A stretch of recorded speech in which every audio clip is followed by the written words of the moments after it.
Hey, we've been doing more and more mold tests and air quality tests lately. And with those types of inspections and tests, it's really important for us to set the expectations well. So a couple of things I always let clients know on every inspection, clients or realtors or tenants or whoever's involved in it, just saying the expectation that mold is everywhere. So it's not necessarily, there's going to be mold no matter where we're at, unless we're in like a scientific clean room or in the bottom of the ocean or something like that. But mold needs three things to grow. It needs food, air, and water. So if there's a mold issue, there's most often a moisture or a water issue.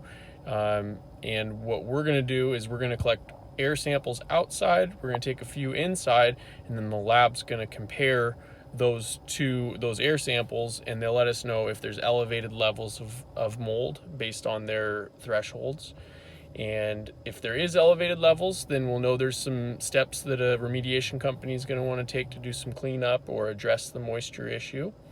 And if it comes back that there's molds but they're not elevated, then there's not as much to be concerned with.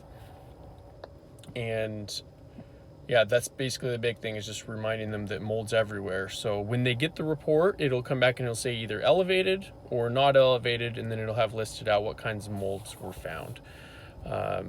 So those are important things. And then when we're on site, we just want to try to add as much value as we can. You know, if we're in a basement and there's carpet on the floor, it's good for us to kind of educate that, hey, lots of times carpet holds moisture, it can act as a sponge, so that can lots of times produce a moldy type smell.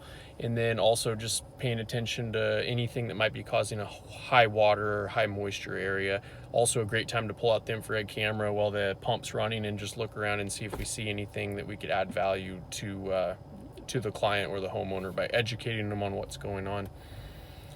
That's probably long enough for this video.